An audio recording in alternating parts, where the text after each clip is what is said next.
Fasten your chin strap and put your pads on. Get a grip on the bat, here comes a fastball. We ain't going one and done, we're here to last long. This the top of the standards, get ready to blast off. Alright, let's do this.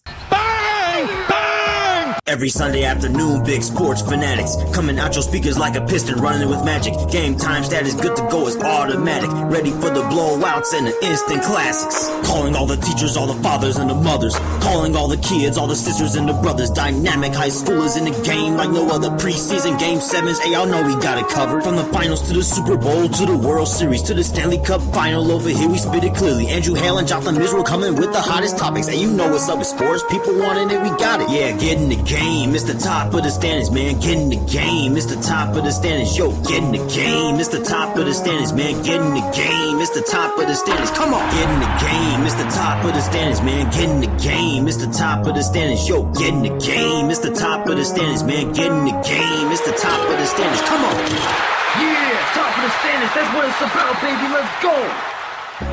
Yeah, season 2 is here, baby. Yes, Jotham Israel and Andrew Hale, we're back and better than ever. Yes, we got a ton of sports to talk about, as always. And yes, I can rap. I produced the song, I wrote the lyrics, and I rapped it. That is my voice. Yes, you guys better believe it. But before we get started, we wanted to let you know that Top of the Standings is brought to you by Anchor.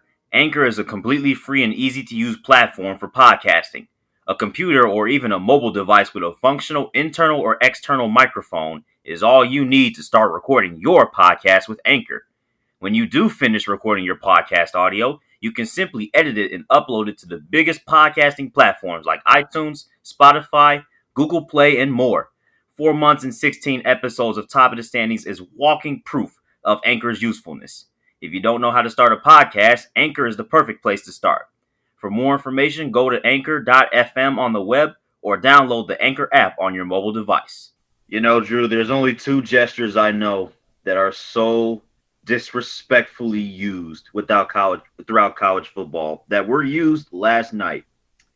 It was the Gator Chomp and it was the upside down U. Whoa! Oh, the disrespect in your home state was so egregious. And I'll start with LSU in Florida. Oh my goodness, Max freaking Johnson. Bro, this man really just pulled up to the swamp and shut down Florida's playoff hopes. It's very, very disappointing because obviously Florida's going to the SEC championship game. And if they would have won last night, they would have beaten Alabama next week. They might have had a chance of, possibly sneaking into the college football playoff for the first time ever. That will not happen now. So LSU completely, absolutely, utterly, any word you want to use to describe this monstrosity, it was terrible. It was terrible. You can't let that happen. There were so many bad things that happened for Florida. I wasn't used to seeing that from them. First of all, we forget that they got stopped at fourth and goal on the 1-yard line after pulling the kicker after LSU drew a 1-yard offsides, and then Florida was like, "Hey, we moved up 1 yard to the 1-yard line. Let's go for it." He gets stopped in the middle of the hole. That's one thing. Number 2, Kyle Trask got strip sacked at the end of the first half, giving LSU a free 3 points, and look at what that turned into. And then, of course, they got off the field. Their defense got it to 4th down. LSU was about to boot it back to him. Freaking Marco Wilson, who's going to have all the Florida students yelling "Polo" outrageously, is going to probably regret that shoe toss for the rest of his life, dude. I cannot believe he threw that shoe. It was real disappointing because I have watched a few Florida games this year, and at some points they looked unbeatable. Their offense were firing up and down the field, and last night they just looked so off key. It was a poor performance. Yeah, dude, it was so sad to see. And then, of course, Kyle Trask got them in position after LSU freaking Cade York, bro. 57 yards in the fall. He just 0-2 Adam Vinatieri versus the Raiders, that mug, bro. I'm just sitting there like, bro, this man is clutch. Get hit. Where was this at? when we needed we needed him during the double doink. Okay, I'm off that. But bro, the fact that Florida got a chance after that was good stuff by Kyle Trask. He flashed that Heisman a little bit, Yeah. even though 3 turnovers in the first half that probably knocked him out significantly. But he got him in position, and McPherson, you can't blame McPherson. I mean, even though he missed the kick, Florida should not have come down to that for Florida. This was an absolutely terrible loss. All the starters that opted out, including the top receiving targets for LSU. That's why I was so surprised it was the shootout that it was, 37-34. I'm thinking if LSU is going to win this game, it's going to have to be like a 17-14 type game. Yeah. But no, they outgunned Kyle Trask. Yeah, you mentioned the weather conditions and the fog. I don't know how anyone made a kick, let alone a 57-yard field goal. That is insane. But as for Florida, I don't blame them either, because I couldn't make that kick, dude. I couldn't even see the goalposts. I don't know how either of them were able to get it like within a foot. It was crazy that the Florida missed field goal was tough. It was definitely tough, but like you said, they probably should have been in that situation in the first place. It was the defense. The defense for Florida was I mean, not even the defense. I didn't even expect them to kick the field goal at 57 yards. When I saw them lining up, I was like, if he misses this could be game. For Florida could easily come down the field and either kick or score a game-winning touchdown. Either one. But he nailed it. He kicked it into the lights, and it was perfect. Yeah, man. Oh my goodness. He got the right to do the Gator Chomp. He got the right. And then as soon as Evan McPherson missed that field goal, I'm thinking, uh-oh, cue the surrender cobra for the Florida fans. Uh-oh. And all I saw was Florida fans just, now I'm just like, this is what Drew talked about when it came to Michigan games. They oh my gosh, dude. I just saw all the salt, the tears, the indirect tears. Just they know their college football playoff hopes are done. Surrender Cobra is definitely a sheer sign of defeat. Yeah, dude. But speaking of defeats, I want to bring up a defeat that wasn't as close as we thought it would be. It's on the other side of Florida, if you want to call it that. Even though I'm not talking geographically, but in terms of rivalries. Dude, I expected North Carolina to beat Miami. I expected that. I fully expected that. Not in this fashion. Historic fashion. I'm talking 778 yards of total offense. What? 544 yards rushing combined by a duo? Oh my goodness. I'm gonna be honest with you, I didn't see the score of the game till like the fourth quarter, and when I saw that score I was like, oh my gosh, how could this happen? How could this happen? How was it such a blowout? Please explain. Dude, it was bad Miami had the lead for a bit. It was 3-0. And then after that, it was just all North Carolina just running down Miami's throat, literally. I'm watching the game. Dude, North Carolina averaged 10.1 yards per carry. That's a first down per run. Dude, that's all you need to know. That's all you need to know, dude. I looked at the box score last night, dude, and I was just like, are you serious? They're getting beat down. Miami had to pull out Kirk Herbstreit and Chris Fowler for this piece of garbage that they put up on defense, bro. What? Yeah, I turned it on in maybe late in the fourth quarter, and the defense was very poor, as you mentioned. It was bad. It was bad. I have no words. I expected way more from Miami. I expected way more from Florida. Come on, my home state. It's the terrible week. At least Florida State beat Duke. Let's be honest. No one cares about either of those teams. Let's be honest. 554 total yards of rushing. Oh my goodness. But You remember what I said last week when Coastal Carolina beat BYU, and I said, "Now don't go fooling around and lose to Troy." You know that almost happened, right? It did. It was very close. I mean, it was looking like a loss for Coastal Carolina. Troy punched in a touchdown with probably a minute left. But Coastal Carolina, as they've done all year, they came down the field in less than 30 seconds to go up by 6 once again. It was a very, very, and I mean very impressive drive. It was probably less than 30 seconds, as I mentioned. A few passes and they were already in the end zone. Like, they got in the end zone in like a blink of an eye, and I guess that's why they are still undefeated. I still think they're a good team, no matter how close the game was. Yeah, dude, that was an awesome finish. But I will say this: I need to be in that booth ASAP. The energy of those broadcasters was like a librarian trying to call a chess match, bro.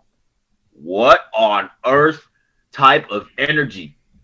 Why were you so dull during that moment? It was back and forth, bro. He and Mikhail got a touchdown. What the bro? I oughta. Yeah, I gotta find a way to.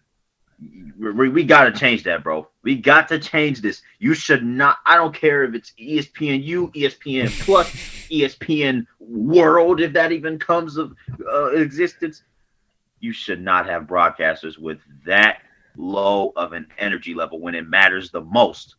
Yeah, I completely agree with you, but I think a problem, to be fair for the boring announcers, to be fair to them, I do think it may be a little bit more tough to get excited because not many of them are actually at the game. So it seems to be a delay. That's what I noticed at the Michigan State Penn State game yesterday. Both announcers were at their homes, and probably the game was a bit delayed because Michigan State or Penn State would score a touchdown 2 seconds later, then they would get hyped. So it was kind of boring, but I don't know. You're right. I have noticed a lot of boring calls and play calling this year.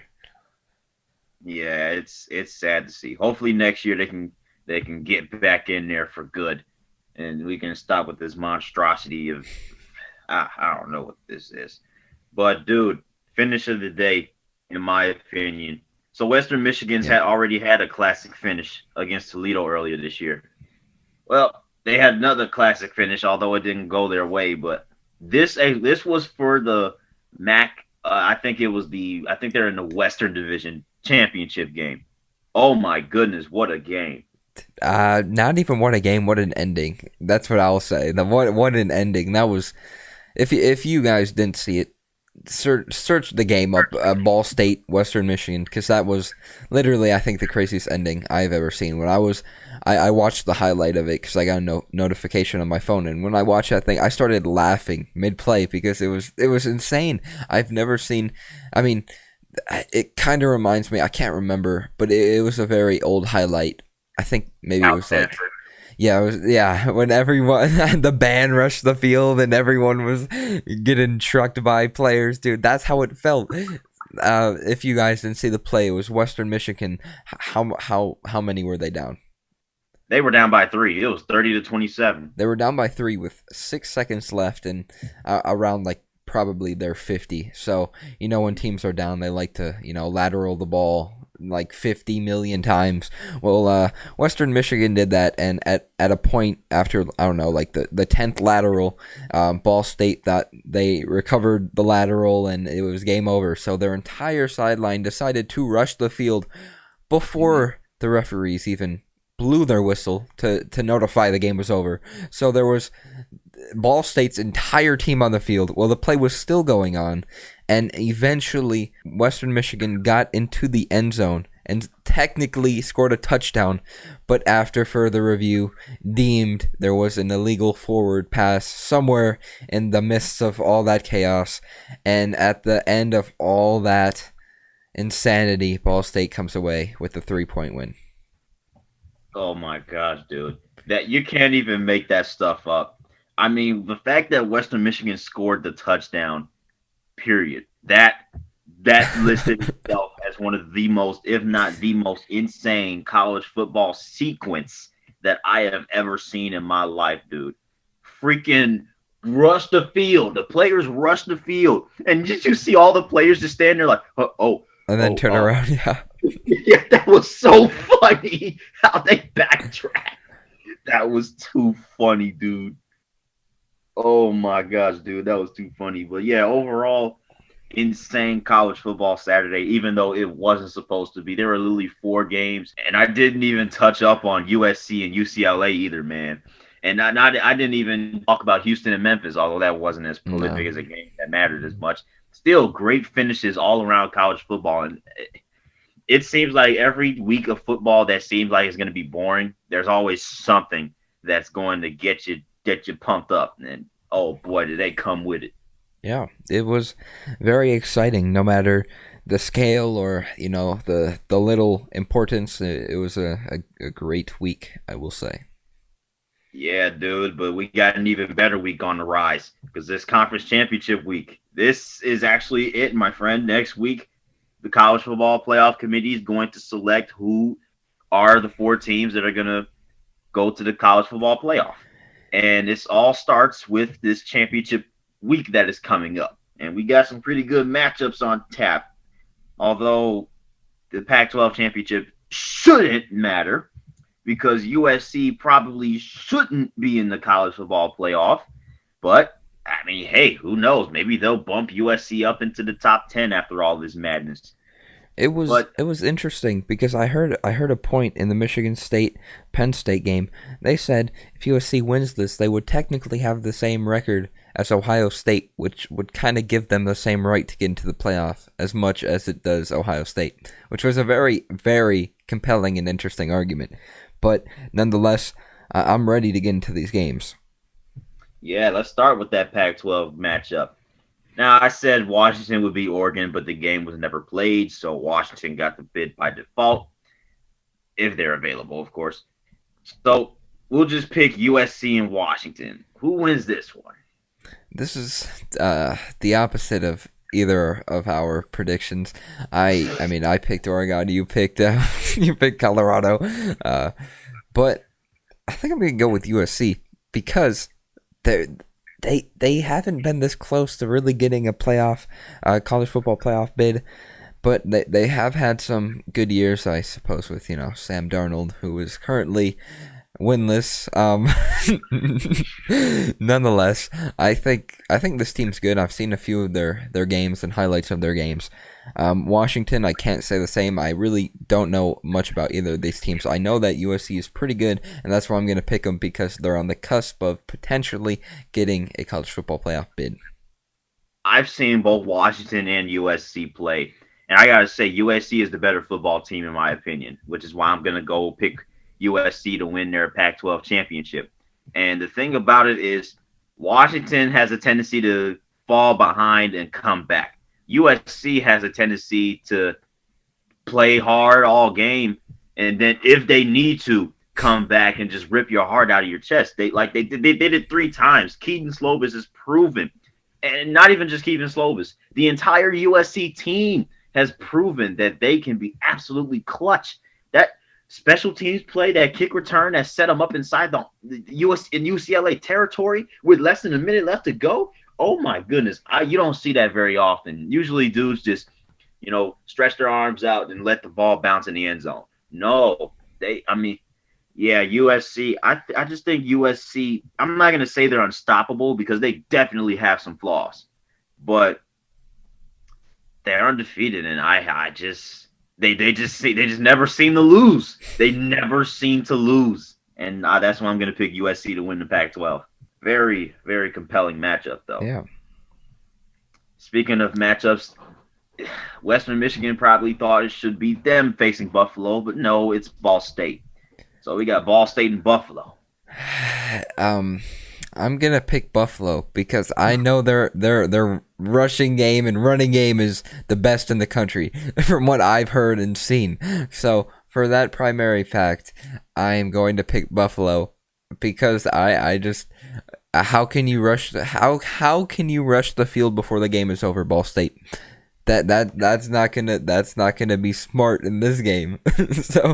so Buffalo is gonna take this one, and there will be no need to rush the field. Oh my goodness. Oh boy. Okay. Um, well, I think this game is going to be a little bit closer than you think. I don't think Buffalo is going to crack 400 yards rushing Okay. against this Ball State defense. Not saying that it's stout in any way, shape, or form, but it's not a defense that you can just bully around for 60 minutes. Um, I'm still gonna go with Buffalo because Jared Patterson is still a beast. I know he'll do enough to get the Buffaloes in a position to win the game, but man, this is a very intriguing matchup that I did not see coming. I had no idea that the MAC would be so insane this year. I mean, the MAC has been so good this year. And it's kind of weird. It really is. Yeah, dude, I can't believe it, man. But I'm gonna have to just throw a toss up at you because I don't think we've seen either of these teams play this year for real like that. We've only heard from one of these teams. So in the Conference USA Championship, I'm looking at the standings and I'm assuming that people are gonna go with Marshall and UAB for the CUSA Championship game. Your toss up, my friend. Well, I'm going to pick Marshall because at a point they were ranked. So, with that being said, I think they will, come away with, their conference championship. I think, other than the loss against Rice, I think they are a pretty good team. I really do. I mean, they were unbeaten up until that point last week. So, I think they will perform well, and I think they'll take this one. I think they'll perform better because that was abysmal. I mean, there's got to be a fire in that, core of that Thundering Herd team that is just like we didn't score a single point against Rice of all teams. We got to come out, pop out, and win this conference championship against whoever we play. And I'm just like, yeah, I hope you guys do that because, I mean, it's the conference championship. Anything can happen in these games. Yeah.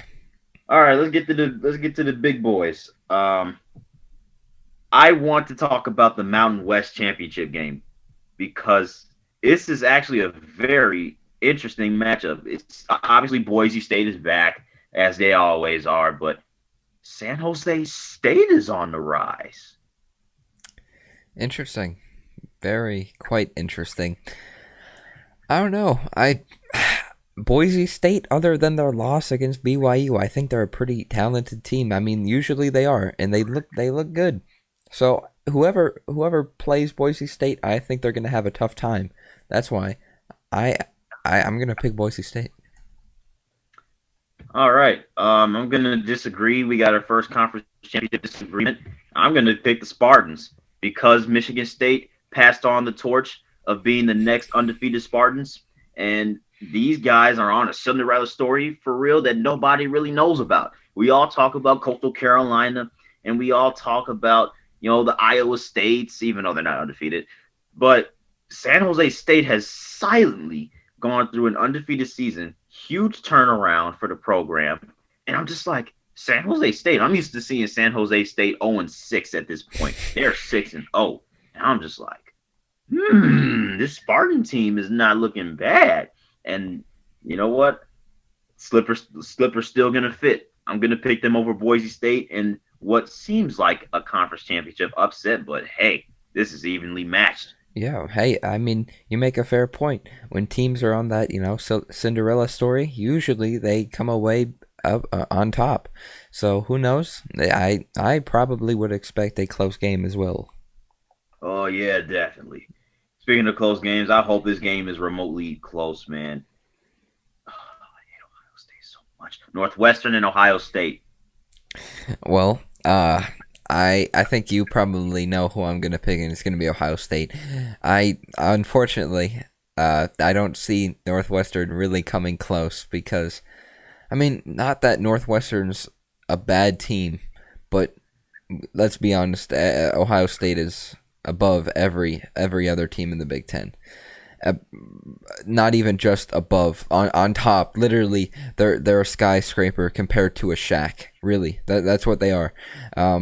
It's unfortunate because Northwestern could easily be 7-0. Instead, they're 6-1.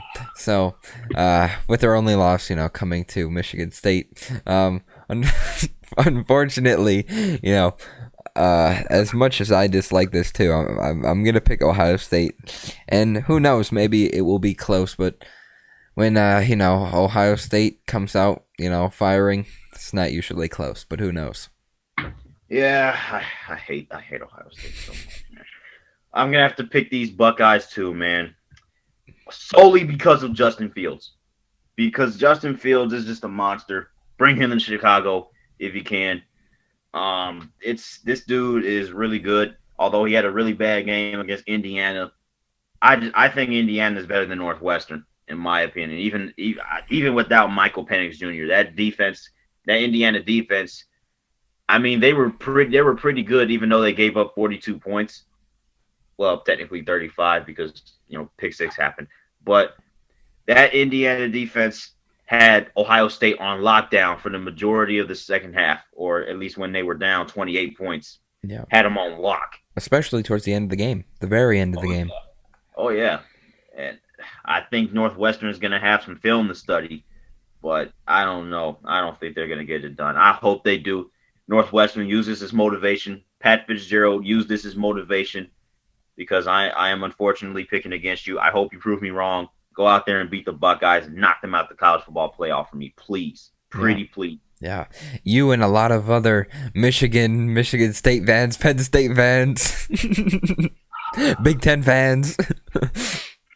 And they did this just to get them in the college football playoff, yep, man. They did. Oh, I hope they pick USC over these boys just to make them salty. Imagine that. That'd be funny. Oh my gosh. I'll troll. I'll be here trolling in the next 2 weeks so hard, bro. I don't blame you. All right. Speaking of spoilers, how about Oklahoma and Iowa State for a Big 12 championship? Wait. Big 12 championship? You're wrong. Dr. Pepper Big 12 championship. Okay, Dr. Pepper Big 12 championship. Correct myself. This is I think it's funny how they have Dr. Pepper. I don't know why. That just my fascination with the Cheez-It Bowl. That's kind of funny. Dude, Dr. Pepper's nasty, but this is not a nasty matchup. Honestly, it's not. I could see this being a very close game. Oklahoma's favored by 5.5 points, which is, I wouldn't say surprising, but Iowa State, for the most part, they've never ever seen a real glimpse of success ever. So this is their time to shine. And technically, according to Vegas and whoever does the betting and the predictions, I'm going to pick the upset here and go with Iowa State for the sheer fact that this is their time. I can't remember the last time, if ever, I've seen Iowa State in the Dr. Pepper Big 12 championship. Oh my goodness. I love this so much because Iowa State has a realistic chance to get in the college football playoff. But I'm sorry, I don't think it's going to happen. I think Oklahoma has been firing on all cylinders ever since that loss to Iowa State. And I think Oklahoma's going to come out hungrier. I just see better coaching ever since, that loss happened. And Oklahoma looks dangerous. Silently, but they are looking dangerous. So I'm gonna pick the Sooners. I would hope that Iowa State would win because I want to see it. I want to see it. Iowa State in the college football playoff. I want to see it, but I don't think it's gonna happen. But I want to see it though. That's fair. Yeah, I do too. This game could have a chance to be a college football playoff slot game in the next decade or so. But how about Louisiana and Coastal Carolina? Who at the start of the season would have thought that both of these teams would be ranked in the top 20? I didn't. I didn't know Coastal Carolina. Like I said, I only knew them because they are a great baseball team. But They have proven the entire country that they can play football as well. They're 11-0. Louisiana 9-1. What a matchup! What a matchup! Dude, I really like what I've seen from Coastal Carolina, and they look real good. Their offense looks real good. Again, their defense kind of struggles towards the end of the games, as we saw against BYU and last week or yesterday against Troy. Both times their defense kind of let down towards the end of the games, but for the most part, Coastal Carolina looks like a complete team, and they are going to play a complete game and finish the regular season 12-0. I agree because, I mean, Coastal, and not only that, the game, because in the Sun Belt, you play your conference championship games at a home site. So I think the fact that it's in Conway, South Carolina, is going to make things even better for the Chanticleers. Oh my goodness! Mullets versus Cajuns. Raging Somebody Cajuns. get the t-shirts. Somebody get the t-shirts on the way. You'll see him at the stadium. Mullets versus Raging Cajuns. Oh my goodness, that is hilarious. Yeah, this should be a very, very fascinating game. I mean, Coastal Carolina won the first meeting way back in early in the season when Louisiana was the one that was ranked and Coastal Carolina wasn't. Now both of these teams are ranked, and here we are, big boys just clashing for the Sun Belt title. I like it. This is what I like to see. Oh yeah. Group of 5 teams that are ranked going up against each other, seeing who should have that New Year's 6 bowl slot. That's going to be fun to watch. Yeah, it really is. I wouldn't mind if either of these teams got a nice looking bowl game. Maybe a Cheez-It Bowl. Who knows? Speaking of a nice looking bowl game, I want to talk about Tulsa and Cincinnati. Both of these teams, for the moment, are ranked. And Tulsa's had a really cool season with all these comebacks and insane plays that they have been coming up out of their hats. But Cincinnati is 8-0. They're undefeated, and they're looking for that college football playoff spot. Dude, Cincinnati, they really turn it up towards the end of the games. No, I mean, both of these teams do. Like you just said, Tulsa likes to come back, but Cincinnati, they like to hold on. They like to play it close towards the end of games. UCF, they could have easily, and I mean, I thought they were going to do it. I thought they were going to beat Cincinnati. I was about to be so excited. But unfortunately, Cincinnati was able to hold on, and they were able to preserve that win. So, I just really like everything about this Cincinnati team. That's why I'm going to pick them here. As much as Tulsa has come back this year and has looked pretty good, I just think Cincinnati's the better team. They're undefeated. Sure, they've missed a few games due to the COVID problems, but I don't think that's going to stop them in beating Tulsa. Yeah, I agree. Tulsa is really good, but I think Cincinnati is better. And Cincinnati definitely, I mean, teams with a chance to go to the college football playoff and conference championships have slithered badly in recent history. So I wouldn't be surprised if Tulsa came away and ran away with it. But I think Cincinnati, with that defense that they have, and Tulsa, I don't see them scoring 30 on this defense. So and Cincinnati's got a pretty good offense too. So I'm gonna go ahead and pick Cincinnati to win and potentially get a college football playoff spot. Yeah, I agree. Speaking of college football playoff, we mentioned earlier how Florida was basically knocked out of discussion, but they can also knock Alabama out of the discussion if they pull out the absolute biggest miracle of the year out of their hats, because after losing to LSU of all teams, you got to turn around the next week and go to Atlanta to play the Alabama Crimson Tide in the SEC Conference Championship game, bro. That's tough. I'm going to be honest with you. You know how I like to pick my Florida teams, but this time I'm no chance. Alabama's going to take this one, and it will not be close. As much as I want it to be close, I just don't see it. No one has even gotten the closest of beating Alabama at all. Alabama's offense is probably the best that we've seen in a long time. As much as I hate to say it, as much as I dislike Alabama, their offense is insane. I mean, they look really, really good. That's why I'm going to pick Florida. Florida did not look great last night, and Alabama's continuing to show why they are number one. Ole Miss dropped like 52 on that defense before. But that's Ole Miss. I mean, let's see what Florida can do. I'm not saying Ole Miss is better than Florida by any stretch, but I mean, some teams just have your number, and Alabama and Florida. I'm going with the Crimson Tide, but over under for point differential is 20. Yeah, this is close because that is a good question because it could easily be over, but it could also be under. 20 is a lot of points. For the fun of it, I just talked about how good Alabama's offense is. It's gonna be over. I'll go under. I think they're gonna get to a point where they blow them out so badly they're gonna hit cruise control, and then Florida's gonna go score some garbage time points or something like that. That's fair. Just their own liking. So yeah, Alabama's gonna maintain that number one spot. In my eyes, if Florida wins, that's gonna be absolute chaos in the college football playoff. Because Alabama certainly has to be out if they lose this game. Yeah. Surely. Yeah. All right, last game on the schedule. And this is a rematch of a game where we saw a lot of fans rush the field in South Bend, Indiana. Clemson and Notre Dame in the ACC championship game. We're not talking basketball here. We're talking football. ACC championship game presented by Subway. By Subway. My bad. What is up with these sponsors? I like it. I think I love that. That's so funny. This is a good matchup. To be honest with you, I'm as I have said almost every single week, not a believer in Notre Dame. They've looked very good this year. They've looked very, very impressive.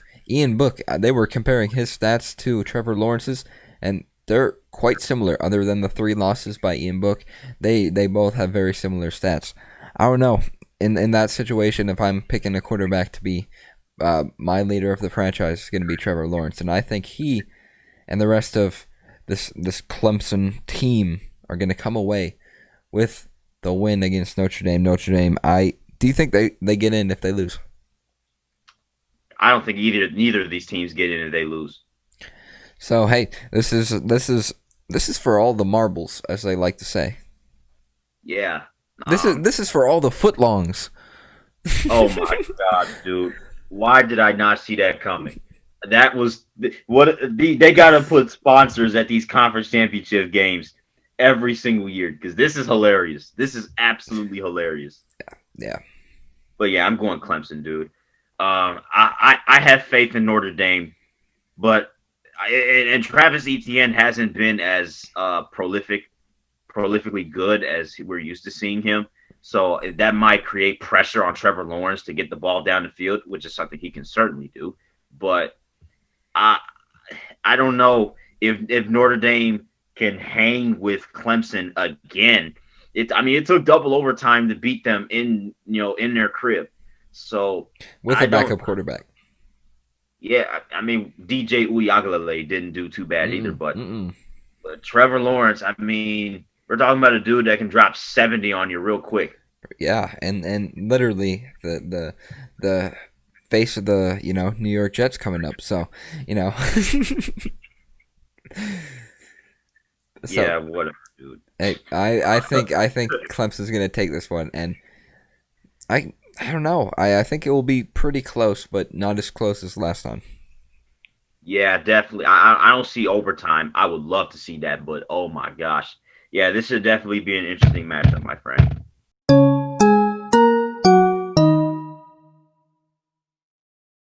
Speaking of interesting matchups, we had a lot of them last week in the NFL. A lot of close games. I want to start with the one that was the one that probably everybody didn't care about, in Bears-Lions. You know what? That was a signal of tank. That was a signal of tank from the Chicago Bears. That was a signal that some people should be fired. That was a signal that you should give up on the season. 5-11, top 10 pick. Here we go. Let's draft somebody that can actually give us hope for the future, because this is not it. This is not it for the Bears. How mad would you be if the Lions decided to lose out and get a higher pick than the Bears after beating you? That's like the ultimate disrespect. Like, that's just I wouldn't wish that on my worst enemy. Like that's just disrespectful. Beating you at your own place and then jumping you in the draft board. How disrespectful would that be? But nonetheless, that was That was a pretty interesting performance by both teams. I thought the Bears had it going into the fourth quarter. I thought it was game over. I mean, they were up by 10. But I will say the Lions, when they go down, Matthew Stafford has the most comeback wins in what, like top 5 in NFL history. So he's known to come back. They I think it was like 2018, 2017 where they would come back almost every single game. And it was insane. I've never seen anything like it. Matthew Stafford and the comeback Cats. I think it was a good game. Darrell Bevel, coached pretty. I mean, already better than Matt Patricia. So That's a cool sign. Yeah, who would have thought Darrell Bevel coaching better than Matt Patricia? I like it though. I suppose it was a nice win. Ugly game though, very ugly game for both sides. Not your ideal perfect game, but hey, that's what it takes to get some wins. Yeah, and obviously the Bears just proved themselves. I mean, no Kenny Galladay, a bunch of starters missing. DeAndre Swift didn't even play. Everybody was literally like you guys didn't have all of your stars. You guys didn't have all your stars, and you still found a way to drop 34 on that defense. Although Matthew Stafford didn't have to go far for that game-winning drive, thanks to some bad play calling.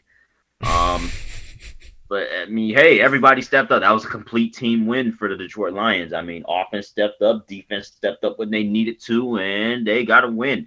And it was very reminiscent of how the Bears won that Week 1 game. It was. Dude, I literally thought your guys were going to come down and do the exact same thing, other than drop a pass. But hey, it was exciting. Like I said, ugly though, very ugly. Yeah, that was definitely an ugly, just ugly, just ill. From the camera angles to some of the plays on the field, Exactly. It was just eh. But speaking of ugly, how about the way the Browns beat the Titans? Don't get misled by the 41 and 35 score. They spanked, and I do mean spanked the Titans, bro. I thought the Browns were actually going to drop 50. That would have been insane. The Browns look good. They look really, really good, and they got a good matchup coming up. But it was fun to watch. If you like offense, you would have loved that game. Honestly, I'm an offensive guy, so I enjoyed watching the highlights of that. Fun game. Baker Mayfield It's funny. All Browns fans like to say that Baker Mayfield has a cycle where he plays extremely well, plays god-awful the next game, and then kind of plays a little bit better, maybe has like 4 completions the next game, and then comes around full circle and comes back to MVP form. So we may get bad Baker this week. Who knows? But nonetheless, that was a complete performance. Like you said, the score was close, but those majority of those points, garbage time points for the Titans. It was a fun game, very fun game. Very, very nice win by the Cleveland Browns, who have an 88% chance to make the playoffs. Nice. Finally, I get to see it in my lifetime. I finally get to see the Browns in the playoffs. Love it. But yeah, pretty exciting finishes throughout the league. Raiders bootleg Hail Mary. Jaguars and Vikings going to overtime, even though that wasn't the most highly billed game. Giants Seahawks, I don't know what was up with that upset. Broncos Chiefs was actually not a terrible game. Mm-hmm. And oh my gosh, the Washington football team beat the Pittsburgh Steelers. Fantastic. That was I really, really like the football team's team. I really like the football team. That was a really, really impressive performance from the start to the end. All around, good game. Eric Ebron, I don't think you're that good. So, you're literally the definition of the word and the term and the phrase Butterfingers, because all you do, Detroit fans have come up with a thing. They call him Megatron. He's like Dropatron, basically. Dropatron. Basically. Dropatron. Bro, he drops so many footballs in clutch situations, especially last week. He dropped a few first downs that could have potentially put the Steelers in a game-winning drive and propelled them for a win. Instead, it didn't happen, and he dropped him. So, congrats, Eric Ebron. And the one time he caught the ball was when he was inbound and Yep. the clock was down. That was so ironic. I was like, oh my gosh. It's funny. I mean, last year when he was with the Colts, every single game he would be like, "Oh, best, I'm trying to break their touchdown record." Okay. Get the ball to do that. Okay, yeah. You got to catch the ball to do that. Exactly. All right, dude, let's make some Week 14 picks because this playoff race is starting to heat up, and I mean heat up. But we're going to start with a game that doesn't matter, just for the heck of it. Texans-Bears. Oh, I know you hate watching these games. You hate watching. No, I mean, you hate the feeling of almost, I wouldn't say remorse, but the close chance that you could have had Deshaun Watson. Same with when the Bears go up against the Chiefs. Probably the same feeling there. Nonetheless, this could. I'm not a fan of this game really. It's kind of. I don't really like either team. I like the Texans. I'm not a fan. I mean, I just don't think they're good. I literally, this could go either way. It really could, because No, it couldn't. bro, both of these teams, in my opinion, are very, very similar, almost identical. They have, I mean, not to say that Deshaun Watson is bad, but their entire team is struggling. The Bears' entire team is struggling. Both of these teams are struggling. Sure, Deshaun Watson has turned it up in the past few weeks, which is why I'm going to pick them. But I think it's an ugly game. Yeah, this is going to be.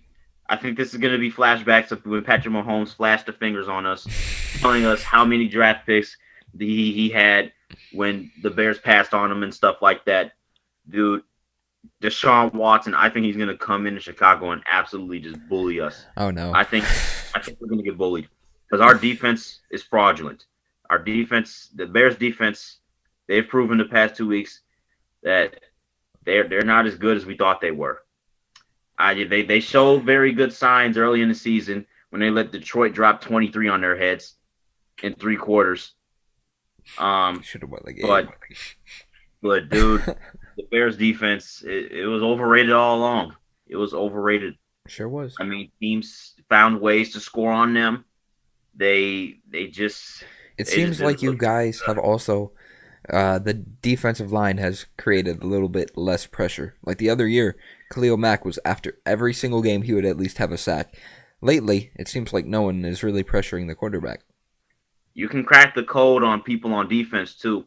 You can say that they got exposed, and the Bears right now the Raiders are winning that trade by a landslide because the Bears are not using him correctly. They're not putting the right pieces around him, and they're losing ball games because of it. And Deshaun Watson, he's been playing amazing. You're not going to beat Deshaun Watson if you're going to, because he's basically like Patrick Mahomes. He's basically like Pat Mahomes with a bad franchise.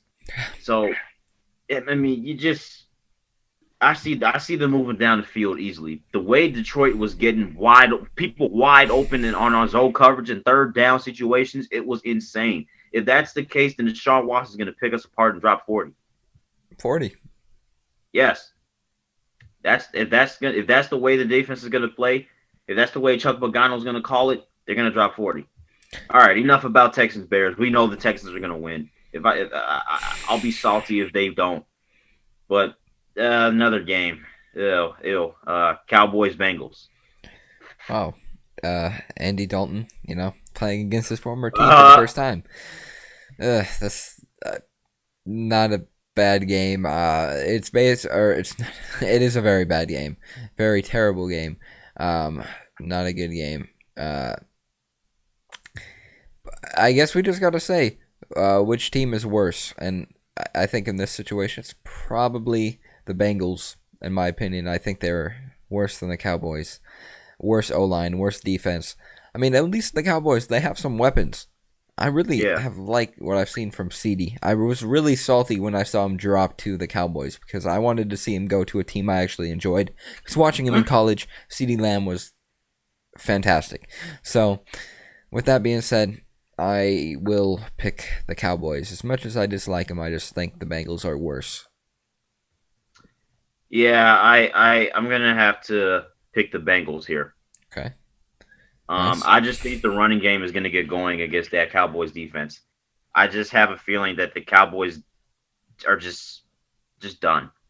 I could see that too. Is Mixon back for the Bengals? I have no idea. If he is, Actually- then you could be very, very correct with the running game because he's a good running back, very underrated. But I know he's been hurt for the past few weeks, so I'm not quite sure. You know what? I'm gonna switch it up and pick the Cowboys. I'm sorry. Yeah, I'm gonna pick the Cowboys. I hope I don't regret that.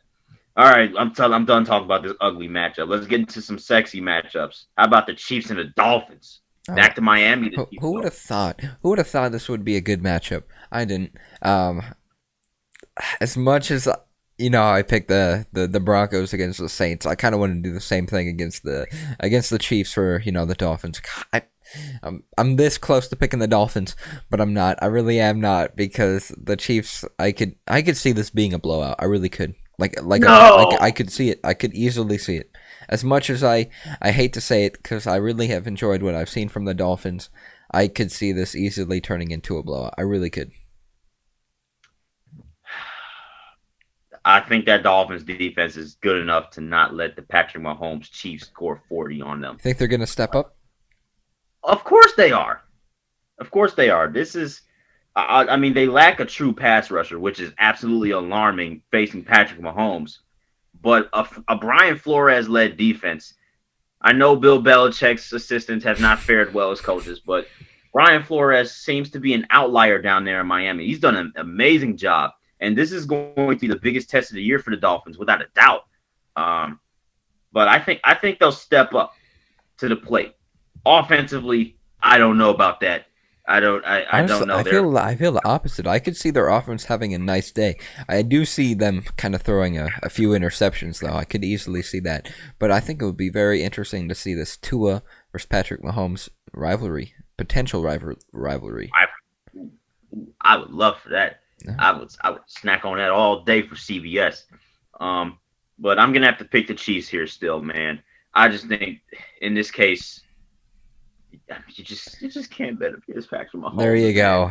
I was waiting for it. I know you were looking at me like he's gonna say it. Attaboy, Jotham. There you go. Yeah, whatever. You've learned. You know what? I'm a bit salty about the Arizona Cardinals because they haven't won since Hail Murray. Who would have thought? They faced the New York Giants. Dude, it's kind of funny because the Giants are on the rise, and the Cardinals are definitely dropping, and it's unfortunate because they looked like they had a playoff spot secured. Instead, all that hype kind of turned down because the Cardinals, they've lost 4 of their last 5 games, and the Giants have won 4 straight.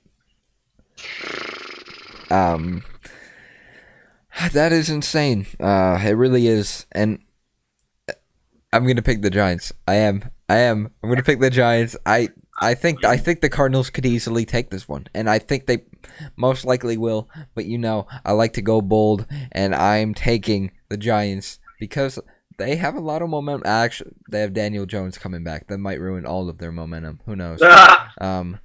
Nonetheless, I'm not switching up today. We're gonna pick the Giants. I don't believe it. I can't believe that this is actually a competitive game that will determine somebody that's going to the wild card. Because look, if the Giants win this game, they'll have the same record and they'll have the tiebreaker. Do you know that is a realistic chance that the NFC East teams could both get in the wild card? I would hate it. Do you know that's a possibility? I would hate it. I would hate it so much. It's terrible. I just want to see the football team play a good football team. You know what I mean? Nonetheless, I'm gonna take the Giants here. I'm going bold. Go bold or go home, right? Yeah, I'm doing it. I'm doing it. I'm going Arizona because I just feel like they're in a slump and they know it. And I think, and I said this last week, but the Rams are proving that they are not scrubs anymore. I just think that this offense has to they just got to get something going because they have been stagnant for so long, and the defense has been getting lit up. I'm not gonna lie to you. In the most key scenarios, both sides of the football has not been looking pretty for the past few weeks for the Cardinals, and I've had some bold picks with the Cardinals this year. I think I'll have a third one this time. Would you consider this one bold, though? It could be. It could be. I say it's on the borderline. I say it's on the borderline because both teams are similar. Yeah, it's really 50-50, but we'll see what the Giants defense can come up with. If they can lock up Russell Wilson. I mean, I don't think the Cardinals will sleep on the Giants like the Seahawks did. It just makes no sense to me how the Giants were able to beat the Seahawks. Absolutely, I can't fathom it. I really don't know how they did it, and I don't know how they're going to win this one, but they will find a way. You speaking of find a way, let's talk about this Vikings-Bucks game. This is not that bad of a game. It definitely could be worse if the Vikings, continued to play how they did at the beginning of the season. I don't know. Actually, looking at the Buccaneers' record, it's 7-5, and it's not great. It really is. I think everyone thought they were going to perform a little bit better, and I still don't think they're a bad team. I still think they are very good. I think Chris Godwin's coming back right, or I'm pretty sure he is. I know I saw something about that, and I think that just adds another offensive weapon for Tom Brady, and I think they're going to take this one. If the Vikings somehow pull this off, I just won't know what the NFL is anymore. I mean, it's not going to be that, terrible. I think the Vikings are a good football team. They're just very inconsistent, and they play bad against the bad teams and decent against the good teams. Very much like the Steelers do, but on a much more microscopic level. But I could easily see them winning this game against the Buccaneers. I could easily see it. And you know what? This is key because both of these teams are chasing the wild card. And the Vikings are 6-6, Buccaneers are 7-5. This is the same situation as the Cardinals-Giants game. Whoever wins this game gets the tiebreaker, and that's crucial. Vikings need this game, but I don't think they'll get it. Kirk Cousins has thrown 3 touchdowns in the last 3 games. Yikes. He might do it again this year, this time, but I don't see that amounting to a win. I think the Bucks will do just enough. Yeah, I definitely I would agree. I would definitely probably agree. Last time these two teams met, Broncos Panthers, completely different franchises on the outlook. The franchises were so different 4 years ago than they are right now, and it's insane to watch the downfall and the evolution. Both of them are 4-8. That's crazy. I think the Broncos have a quarterback this week, so that's for starters. That's for starters. That's one thing. Another thing is, I mean, their defense still kind of hurt. They really haven't gotten the run game going all year. But the Denver Broncos, are 5-1 all time versus Carolina, including the playoffs. Today they're going to improve to 6-1. I'm going bold again. Yeah, I wish I had my Bronco helmet right next to me, but I'm not going to get up and go get it because I'm picking the Broncos, bro. Actually, yeah, I'm picking the Broncos. There you go. I just think Denver's defense, the way they locked up Patrick Mahomes, I don't know how Teddy Bridgewater or P.J. Walker or whoever the heck is starting a quarterback for the Carolina Panthers is going to do it. I just don't. And then injuries, of course. And yeah, no, I think the Broncos will get one this time. Yeah. All right. Titans, Jaguars. The Jaguars actually put up a good fight against the Titans last time they met. But, Derrick Henry has a history of absolutely murdering the Jaguars on the ground. The Jaguars, they've gotten so close. They've been so close in some of these games. They're 1-11 though, so they haven't been able to finally pull away and win some of these games, and I don't think they are today. The Titans, they're just too good. Even though they lost to the Browns, I still think they're a very, very good team. So with that being said, watch the Jaguars win this one. Watch them. I honestly could see it. I could see it, but I don't think it's going to happen. You think it'd be more perplexing than the Jaguars beating the Colts? No, I feel like it's almost the same. I feel like it's the same situation. Interesting. Obviously, a big divisional game. Yeah. Because the Titans are they have the tiebreaker for now. They're trying to fend off the Colts. Colts definitely have the tougher schedule. But speaking of those Colts, I'm picking the Titans, by the way, of course. Speaking of the Colts, big game against the Raiders. This is a big game for both of these teams. This is honestly a very nice matchup, if I do say so myself. I really like the Raiders. Sure, they've had some tough losses, but they had that impressive win against the Jets. Nothing should be impressive against the Jets. But nonetheless, they didn't get beat by the Jets, so that's good. I don't know. I think the Raiders will come away with this one. I think it will be close. I think it will be very close. Maybe up to a game-winning field goal by Rodrigo Blankenship for the Colts. I don't know. I'm gonna pick the Raiders though. I really do think like these teams are very, very similar in my eyes. I feel like they're both in very similar situations. Both have comeback player of the year basically. Both probably no. Everyone knows who's gonna win that one. Alex Smith. But both of these quarterbacks, they've had really, really impressive years, and I'm going to take the Raiders because they have had 30-plus points in 4 of their last 5 games. Interesting. I'm going to pick the Colts because the Colts, I don't think they're going to allow that to happen today. With DeForest Buckner and Justin Houston and all them boys, Darius Leonard, that defense is nasty. Silently, but they are nasty. Yeah. And even though they had a close call against Deshaun Watson, they were one less fumble away from losing that game, really. But yeah, that Colts defense can really step up when they need to. And the offense, it can be explosive at times, but they have to get it going. They have to call the right plays. And Phillip Rivers has got to be accurate against that Raiders defense. But I think the Colts will find a way to pull this one out.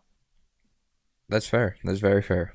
Yeah, this is a playoff. This is a mini playoff game for both teams. Yeah, it really is. But speaking of playoffs, you kidding me? Playoffs? We talk about the New York Jets here. 0-12, wild card hopes. Psych, playing against the Seahawks. Jamal Adams. Imagine the Seahawks loses. Imagine. Frogs. Bro, Jamal Adams, like you were just about to mention. He's probably going to be heated. I know he's going to be heated. But I really enjoy watching the Seahawks defense, though. As much as kind of as the struggles that they've had, I just enjoy because they are very hard-hitting. They're very hard-hitting and, tough defense. But I think this shouldn't be a question. I think we're both going to take the Seahawks here. Yeah, I don't think I'll be picking the Jets again this year. I'm not. I'm never picking the Lions. I'm never picking the Jets. Yeah, speaking of the Lions, are you picking them against the Packers? Nope. No chance. No chance. No, Kenny Galladay, nope. He's not playing. DeAndre Swift, he was questionable. I know he's playing. Matthew Stafford was also questionable. I know he's playing. Yeah. So, hey, the Packers are going to take this one. I mean, you never know. The Packers do play some bad games sometimes. Not today. Okay. Speaking of bad games, how about Saints-Eagles? Jalen Hurts in the clutch. Let's go. I called it the other week, did I not? I said every single team in the NFC East is going to have a backup quarterback until today, obviously, Daniel Jones. Thanks a lot, Daniel. Nonetheless, Jalen Hurts, I'm happy for him, and they're expecting him to start for the rest of the season, which is pretty cool. He hasn't really got too much to show what he can do, so today, I think he's going to do that, but it's kind of crazy because the Saints are 10-2. They do not feel like a 10-2 team. They don't whatsoever. They don't.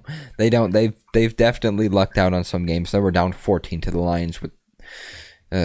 Nonetheless, I just don't think they're a great 10-2 team. I really don't. I feel like they are prone to upsets.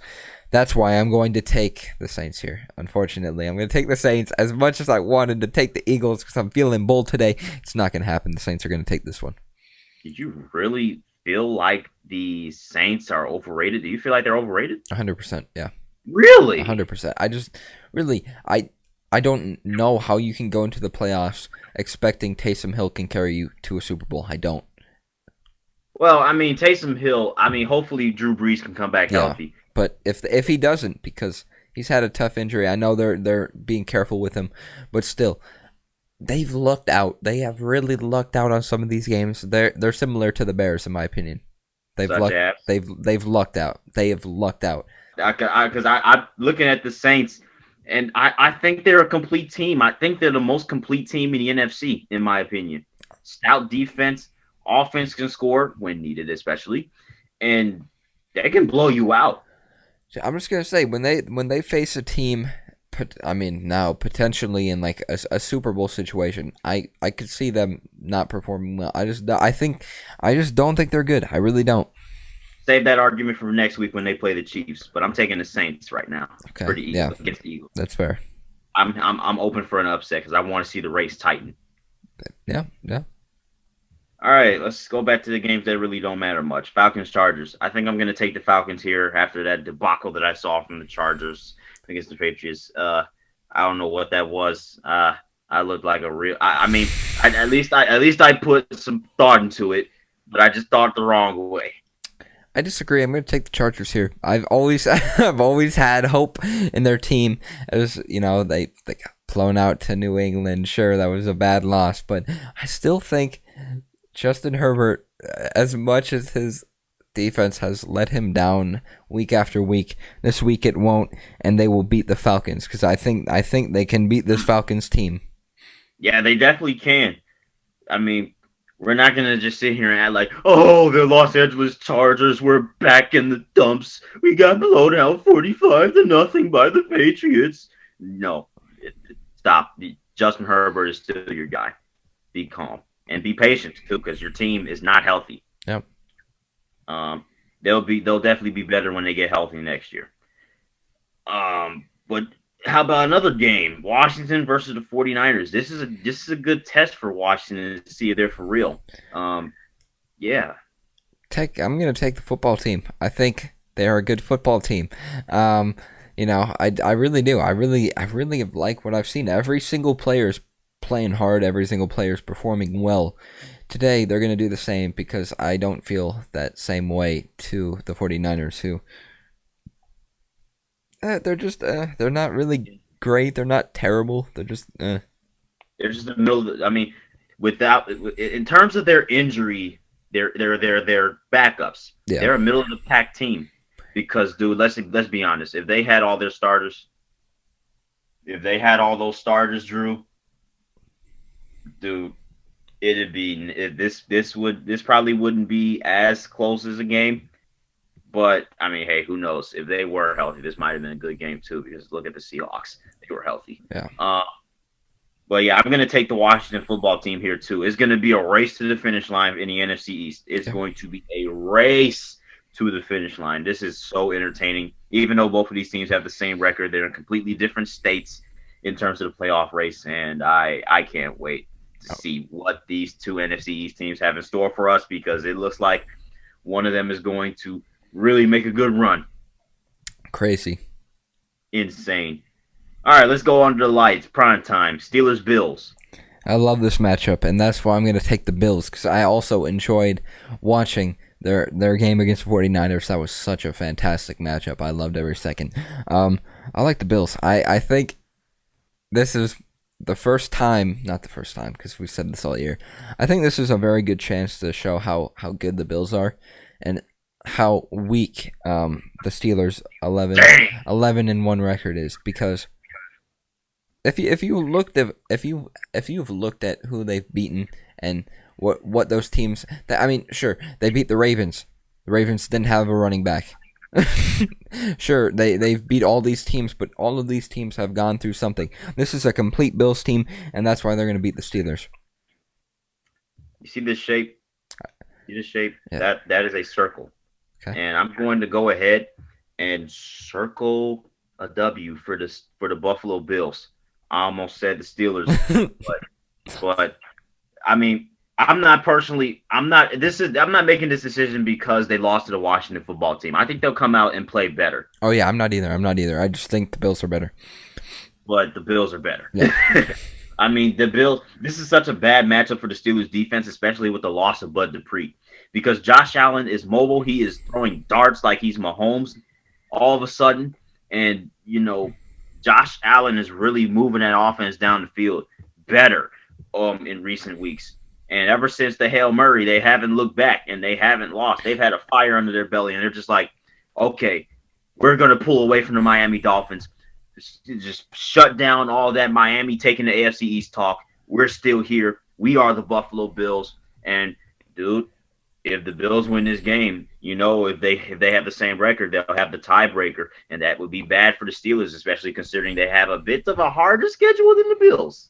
Yeah, I would agree, and I know we didn't judge this game based off the Steelers' loss, but coming in and losing to not the greatest of the greatest teams in the NFL in the football team, and then having to turn around and face the Bills right after, that's a tough task. Yeah, on 5 days rest, no less. 3 games in 12 days.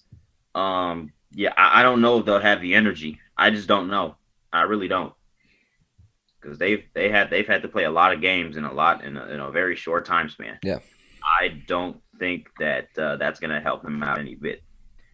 And I can say the same thing for the Ravens against the Browns, because they just had to play this past Tuesday, and the Browns rested after a good win, 1 week of rest, and then an extra day for Monday Night Football.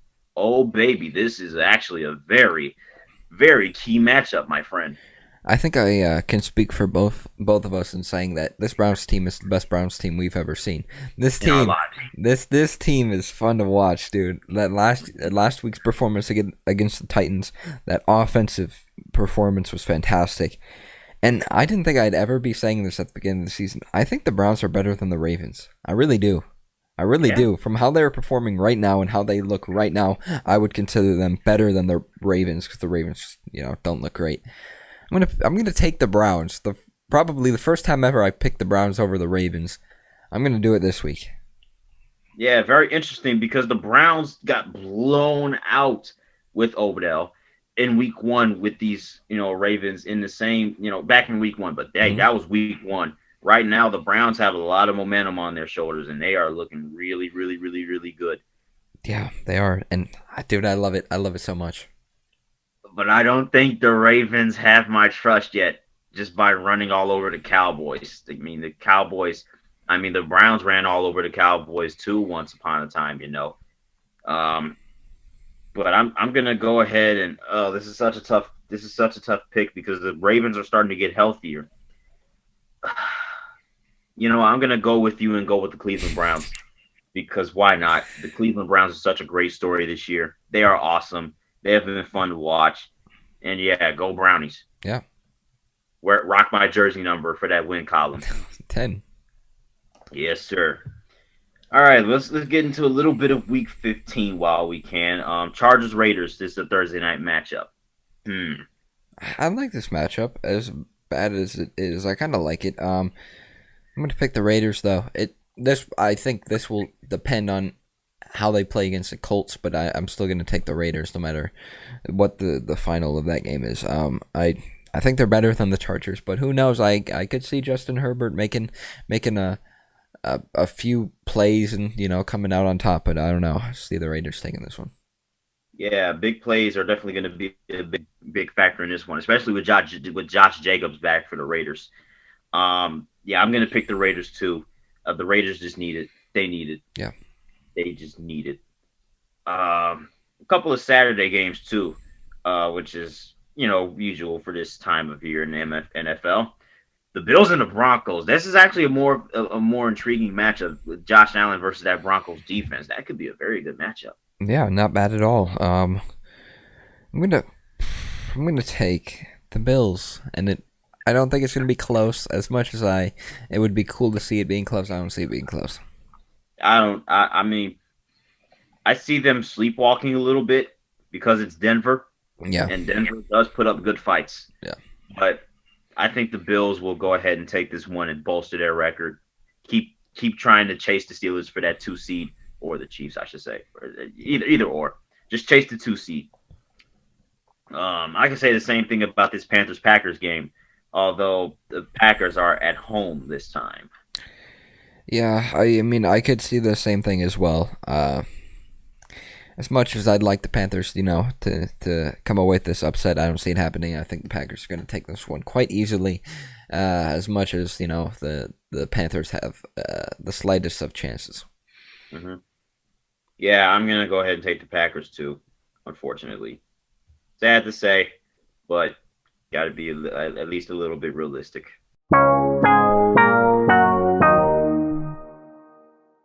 Real quick, I want to talk about some college basketball because there have been a lot of things that have happened.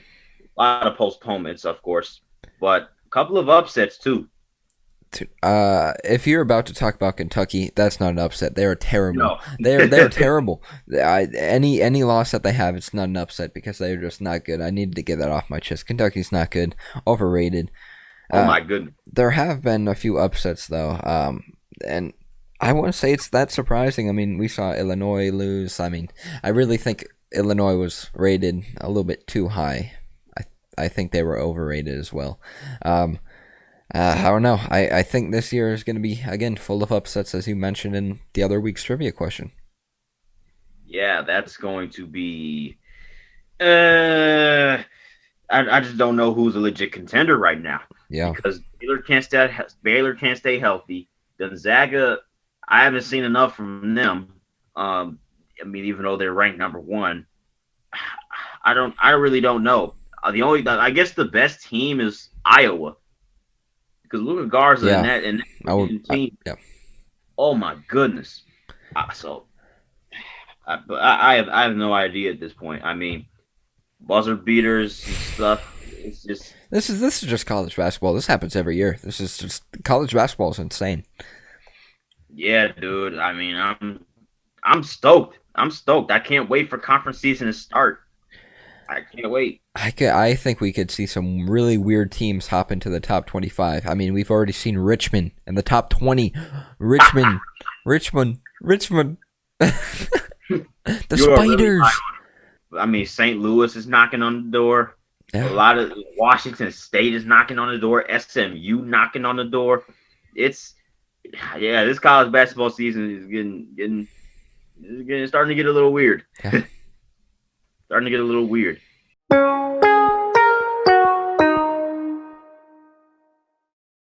Hey, NBA is back. You got first impressions about your French Revolution? I mean, Killian Hayes, he had 6 turnovers in his debut, which is not bad. I think he was just trying to do too much. The Pistons, for the most part, I mean, to be fair, the Pistons in total made 17 moves over the offseason, so I was not expecting much. Obviously, the chemistry is going to be a little bit off. Nonetheless, I really like what I've seen from Blake Griffin. Dude is healthy, and it's fantastic to see. Last year, he only played like 13 games and then was out for the rest of the season. It's almost been a year since he's played, a full year, and it's really good to see Blake Griffin back. Yeah, I really like what I've seen. It's funny. I meant to say this a few weeks ago, but you know how the Pistons they stole the Nuggets front court. Let's talk about the Cleveland Cavaliers and how they stole the Pistons front court. They have Thon Maker and Andre Drummond in their rotation. That's hilarious, dude. Bro, and Thon Maker, he's playing good minutes. He's playing productive minutes down the stretch. I think everyone goes through that phase, though, where everyone's so high on Thon Maker, and then as, time goes on, he starts to decel. As much as I like Thon. I like Thon. But, I don't know, everyone goes through the Thon Maker experience. Yeah, dude, that is absolutely hilarious.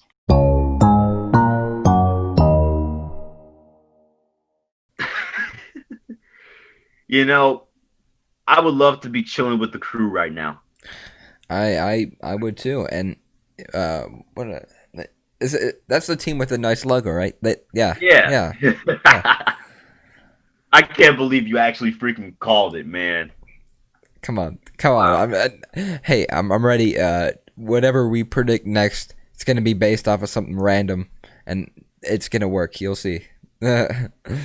random. Oh my gosh.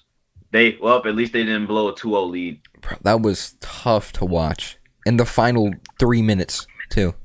My gosh, dude. Final 30, 20 minutes. I was just like, how is this happening? I was so Bro, you were sad. very close. You were so close. Imagine we could have had a championship rivalry right there. Yeah. Something. Oh my gosh, bro. I was so heated. Yeah, a lot of people were, especially in the West. I don't think many people enjoy watching Seattle succeed. Yeah, I guess they're starting to become that team with a target on their back. Them in MLS. Toronto, I guess, right? I really haven't been following the MLS too long to say who's hated, who's not. But I know Toronto and Seattle, both two really, really good teams. Yeah, I think the LA Galaxy are probably the most hated franchise just because they've won the most. Yeah. I mean, they've won 20% of the league's championships. Bro, anyone in LA. Anyone in LA. anyone in LA. Los Angeles. Yeah, dude, that is hilarious.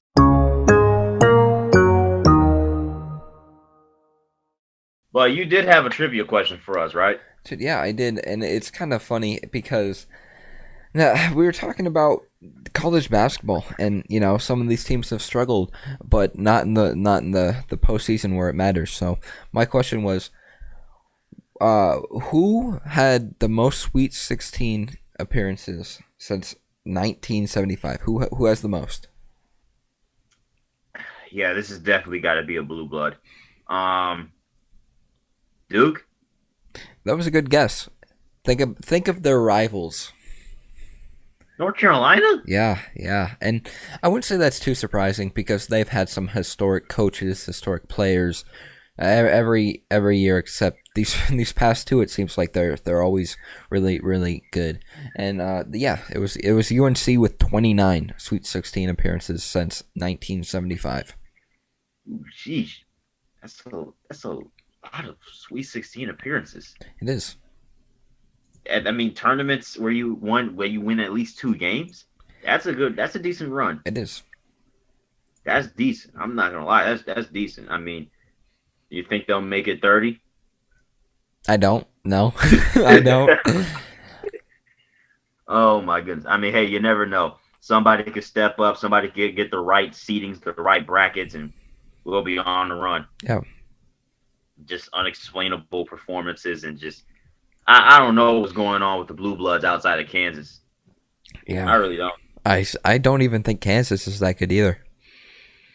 Yeah, they've had some close calls too. Creighton should have beat them. They probably should have lost to what was it, North Dakota, South Dakota State. Yeah. Oh my God, Kansas definitely has had some close calls, and they should have lost to Kentucky too. They should have, yeah. They were down big and then came back, but from what we've seen from Kentucky, yeah, that's probably what should have happened. But I have a trivia question about the MLS. First time that's ever happened. like it. Yeah, I like it too. So the Seattle Sounders were the reigning defending MLS Cup champions, and they lost on the road to lose the MLS Cup. When was the last time that happened when the reigning MLS Cup champion goes on the road on the MLS Cup and loses? So the MLS has only been around since the 90s, so I have a good portion plate in front of me, right? I'm going to guess 2004. Why? No idea. Because 2004 seems like an ancient time in sports where it's just legendary. Yeah, 16 years ago. 16, no. Yeah, that wasn't a bad year of sports. No, it really wasn't. Detroit basketball. Oh, bro. Yeah, I know you were high on that. This Detroit basketball as a whole, the Pistons and the Shock. Yeah. Bring the Shock back, man. Oh, what jerseys they had. Oh my gosh, just awesome, bro.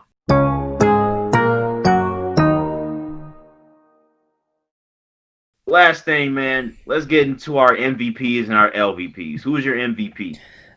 Mine. I think this player will be seeing multiple of these awards, not just on top of the standings, but also in real life. Luka Garza has played fantastic for Iowa. He is averaging 30 points per game, which is absurd.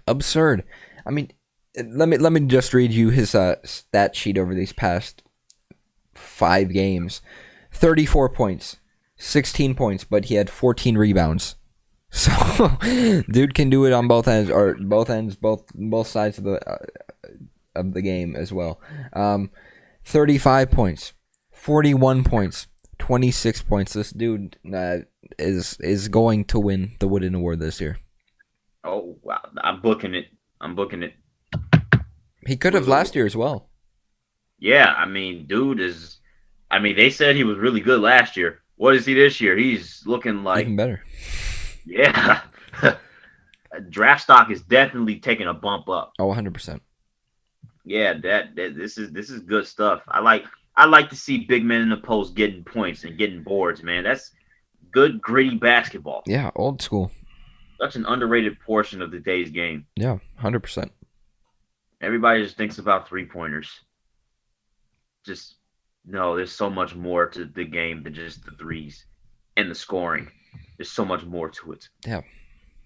Yeah, I really like Luka Garza. That dude can ball.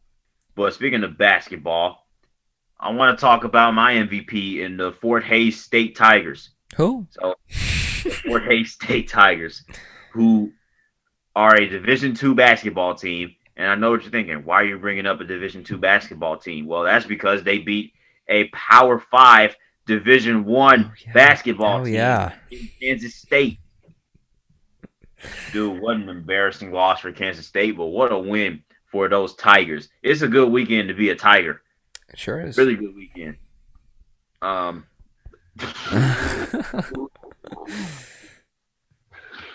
should have saw that coming. But yeah, that was an absolutely monumental win for the Fort Hays State Tigers. As soon as I saw that they were a D2 school, I'm looking at the school. I'm thinking they're D1 or something.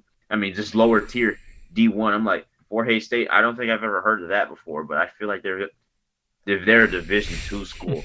I was so shook. That is absolutely embarrassing. They went out there and they buried. It wasn't even like they won on a buzzer beater like Stephen F. Austin did to Duke last. No, it was wire to wire.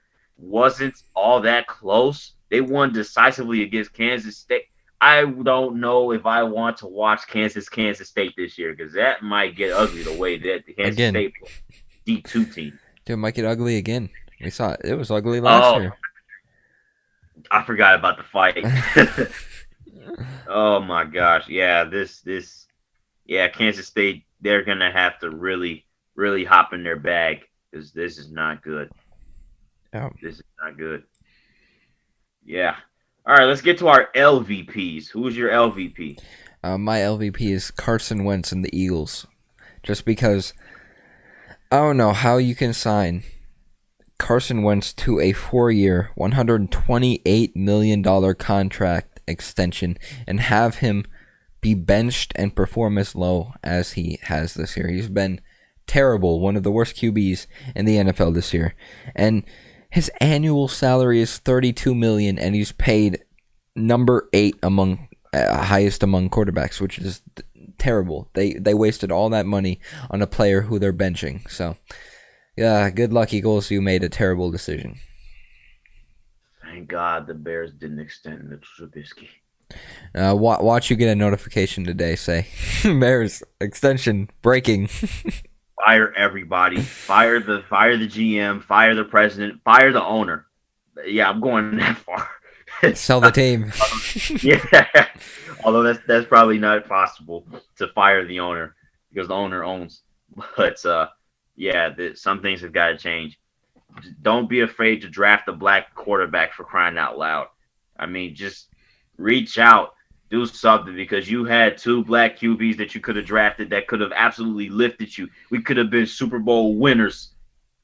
But nope. Just nope. We suck. We suck at drafts. And they showed the 2017 draft flashback in the Texans-Bears preview. They showed how Deshaun Watson was drafted 12th and Mitchell Trubisky 2nd. I'm just like, this man was picked 10 picks above Deshaun Watson. For what? For what, son? Unfortunate. Whatever. Well deserved, but yeah, Carson Wentz well deserving of that LVP. Got benched for Jalen Hurts. You got benched for a rookie. They just drafted in the second round, just like 8 months ago. That's tough, bro. How could you lose like that? That's so tough. I don't know. Maybe it was the ACL tear that's down in Carson Wentz because he's Not just definitely that, he every single year he seemed injury prone. This year is yeah. the first year he hasn't, and he's played terrible. Yeah, it's sad to see. I'm sorry to say Philadelphia, but he's a bust. He's a bust. Just like Mitchell Trubisky, bust. All right, now for my LVP, and I got to give it to Marco Wilson of the Florida Gators. Freaking tackled a dude on it's fourth down, but he takes LSU player's shoes off and yeets it down the field. What? That is probably the downright dumbest penalty I have ever seen in my life. Dumbest and the most costly. Yeah, definitely not smart whatsoever. It's similar to like taking your helmet off in the field of play on purpose. Yeah, that was absolutely just head scratching. Just that was terrible. That was just terrible. But yeah, dude, we definitely did talk about it a lot today. I mean, Yeah, again, a lot of football. got into multiple leagues. Yeah, yeah, that was. I mean, there was a lot that happened. I mean, how could we not get into them? Yeah, we bring the fans all the sports. This is what this podcast is about. Sports. Yeah, I mean, obviously football's leading the charge because it's winter time, but you know, this is starting to get insane, dude. This is starting to get real juicy. I'm liking it. Yeah. I'm liking it. So, I mean, same time next week. Oh yeah, definitely. You know it. If you guys enjoyed, obviously give us a like, comment, and a subscribe on YouTube. If you're listening on Google Podcasts, Apple Podcasts, or any other streaming device that you're listening to this podcast on, give us that 1, 2, 3, 4, 5-star rating. And obviously follow us on all of our social media platforms on Twitter, Instagram, and obviously we all do this every week. We do this every week, man. Andrew Hale, Jotham Israel, Top of the Standings, episode 19 in the books. See you next week for 20. Peace.